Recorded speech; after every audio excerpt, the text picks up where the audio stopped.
Hello అండి. ఈరోజు గుంటూరు గోంగూర పులుసు కూరని చేస్తున్నానండి.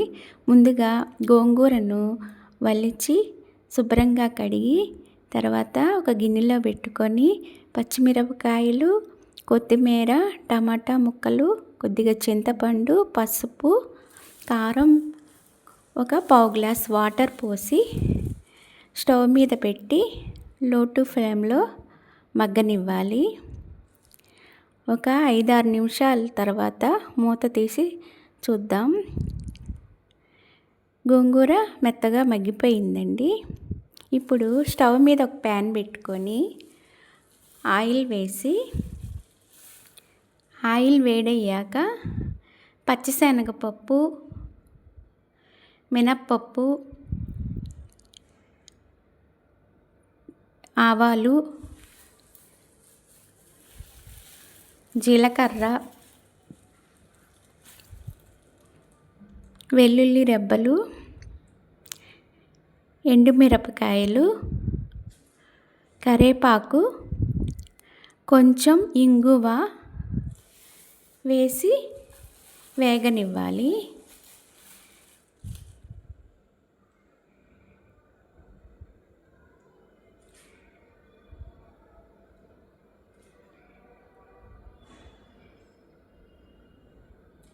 ఈ తాలింపు వేగిన తర్వాత ముందుగా ఉడకపెట్టుకున్న గోంగూరను వేసి ఒక 5 నిమిషాలు ఉడకనివ్వాలండి. రుచికి సరిపడా సాల్ట్ కూడా వేసుకోవాలి.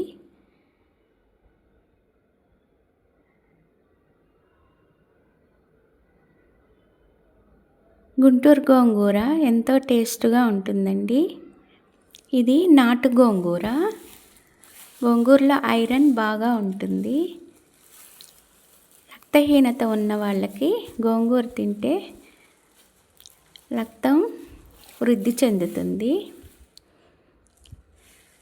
గోంగూర రెడీ అయిపోయిందండి.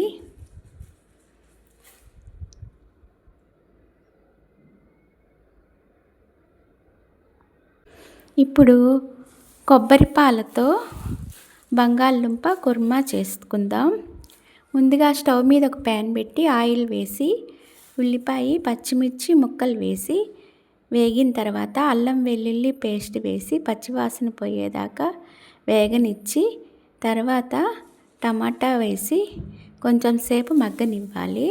తర్వాత ముందుగా కట్ చేసుకున్న బంగాళదుంప ముక్కల్ని వేసి కొంచెం సేపు వేపి పసుపు వేసి పచ్చివాసన పోయేదాకా వేగనివ్వాలి. తర్వాత రుచికి సరిపడా సాల్ట్ వేసి 1 స్పూన్ ధనియాల పొడి, 1 చిన్న స్పూను గరం మసాలా,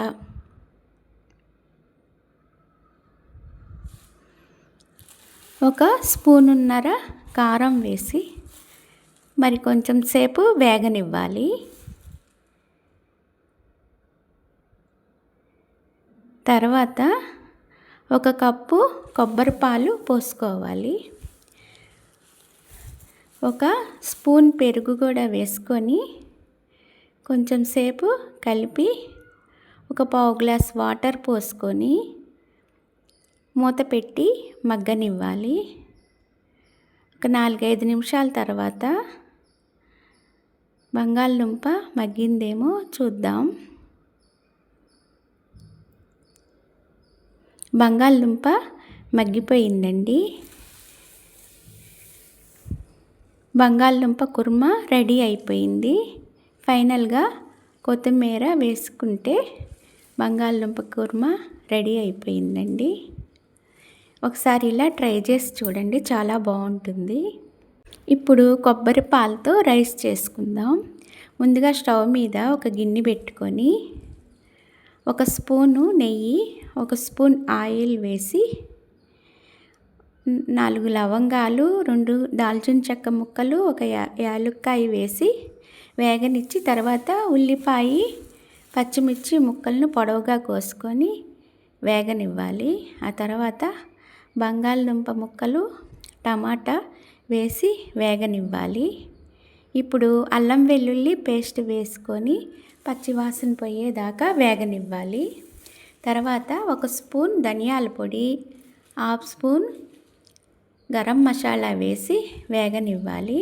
రుచికి సరిపడా సాల్ట్ వేసుకొని వేగనివ్వాలి. తర్వాత 1 గ్లాసు బాస్మతి రైస్ కడిగి పెట్టానండి. గ్లాసున్నర కొబ్బరి పాలు పోసుకొని కొత్తిమీర, పుదీనా వేసి ఈ కొబ్బరి పాలని మరగనివ్వాలి.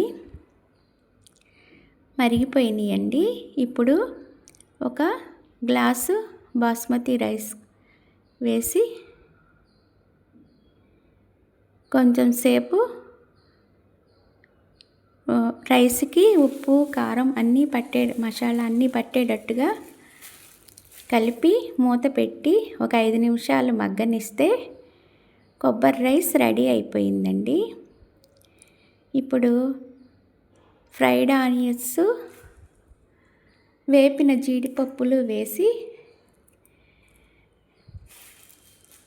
తర్వాత పక్కన పెట్టుకొని రైతా చేశానండి. పెరుగులో ఉల్లిపాయ, పచ్చిమిర్చి, కొత్తిమీర వేసి సాల్ట్ వేసి కలిపాను.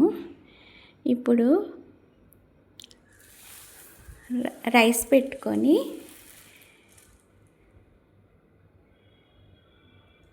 బంగాళదుంప కుర్మా వేసుకొని రైతా పెట్టుకొని ఉల్లిపాయ ముక్కలు, గోంగూర పెట్టుకొని సర్వ్ చేయటమేనండి. చాలా టేస్ట్గా కుదిరింది. ఒకసారి మీరు కూడా ఇలా ట్రై చేయండి. ఈ వీడియో కనుక మీకు నచ్చితే లైక్ చేయండి.